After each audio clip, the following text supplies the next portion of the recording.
శ్రీదత్త జయదత్త గురుదత్త విశ్వంరావదోత విశ్వంరాయ దేవాయ భక్తిప్రియాయ కరాయ చ భక్తిప్రియాయ దేవాయ నామప్రియాయ తే నమః.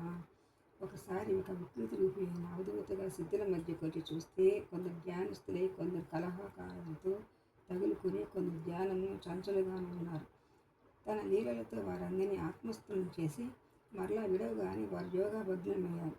ఆయనను బాధింపజూచి చేతగాక శరణు పొందారు. అప్పుడు ఆయన తన విశ్వరూపాన్ని చూపాడు. నాడు చైత్ర పౌర్ణమి చిత్తా నక్షత్రం యొక్క మంగళవారం 2వ యామంలో 2వ గంట సహస్రశిరస్కుడైన ఆయన తన మాయకు తానే ఆశ్రయమని తాను నిర్గుడు అని చెప్పి భక్తులకు అభయమిచ్చాడు. మాయాయుక్త అవతారము మాయాముక్తాయ శుద్ధాయ మాయాగుణ హరాయతే శుద్ధ బుద్ధాత్మ రూపాయ నమోస్తు పరమాత్మని. ఒక స్వాతి నక్షత్రం యొక్క వైశాఖ శుద్ధ చతుర్దశి బుధవారం మధ్యాహ్నం ఒక భిక్ష రూపంలో భిక్ష కోసం శీలుడని బ్రాహ్మణుడి ఇంటికి శ్రాద్ధ సమయంలో భిక్షకెళ్ళాడు. కౌపినిదారి యువకుడు దిబాహువు దండాభిక్ష పాత్రధారి అయిన ఆయన వెంట ప్రవేశించి పీటి మీద కూర్చున్నాడు. ఆయనతో పాటు కుక్క కూడా ఉన్నది. శీలుడు తిరస్కారంగా ప్రశ్నలు అడిగి సమాధానం విని శరణ పొంది నెయ్యి తేనె పూలతో పూజించి శ్రాద్ధాన్నమిచ్చి తాంబూల ఆరతులు ఇచ్చి శ్రాద్ధ భక్తులు ఆకర్షించి వెళ్ళిపోయారు. పట్టణంలోని బ్రాహ్మణులంతా కట్టుగా వచ్చి ఆయన నిలదీశారు. బ్రహ్మకర్మను భ్రష్టం చేస్తారా అన్నారు ఆయన. బ్రహ్మకర్మ అంటే నాకు తెలియదు, ఆత్మ ఒకటి తెలుసు అన్నాడు. వారు ఓంకారమే బ్రహ్మము, నిత్య నైమితికమైన కర్మలు జీవితము, నీవు భ్రష్టుడు గనక వేదాలు వినరాదు అన్నారు. కుక్క వంటి సగుణమైన నిత్య నైమితిక కర్మలు కనపడనే కారణం నేను మాయారహితులను, నా కుక్కకు అవన్నీ తెలుసు అనగానే కుక్క వేదాలు షట్పశాస్త్రాలను చెప్పింది. శీలుడికి ఉపదేశించి ఆయన బయటికి వచ్చాడు. వారి శరణ పొంది ఆయన అనుసరించారు.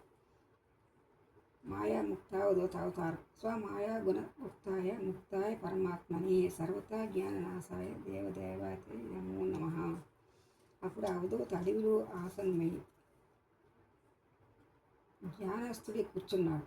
బ్రాహ్మణులు చేరారు. ఆయన వారికి పెద్ద పులులు సర్పాలు అగ్నులు చూపిన వారు పారిపోలేదు. అప్పుడు ఆయన తన మాయను విడిచి స్వాతి నక్షత్రం యొక్క గురువారం జ్యేష్ఠ శుద్ధ త్రయోదశి సూర్యోదయం అప్పుడు దర్శనమిచ్చాడు.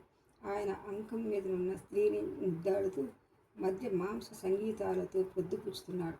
బ్రాహ్మణుడు ఆయన పతీతుడని తలచి వెళ్ళిపోయారు. అది బాగుండదు అనుకున్నాడు దత్తుడు.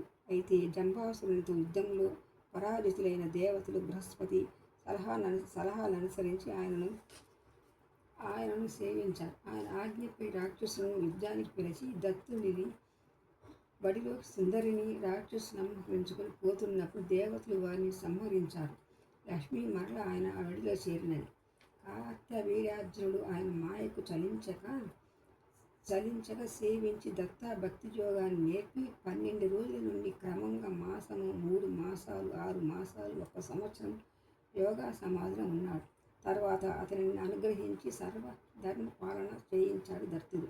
భూమిని నిక్షాత్రము చేయదలిచిన పరశురాముని యోగా సిద్ధులను చేసి ఆజ్ఞాపించి అతని స్వామి ఆజ్ఞపై పర్వతాన్ని బాణంతో కొట్టగానే సకల తీర్థాలు వెడలి వచ్చాయి. వాటిలో స్నానం చేసి తండ్రి జమదగ్నికి అగ్ని సంస్కారం చేశాడు. పరశురాముడు రేణుక సహగమనం చేసింది. మరుక్షణం దత్తానుగ్రహంతో వీరిద్దరూ తమ తేజస్సుతో దిక్కులను వెలిగిస్తూ దర్శనమిచ్చారు.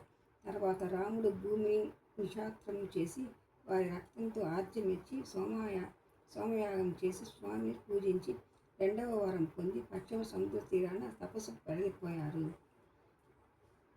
శ్రీదత్త జయదత్త.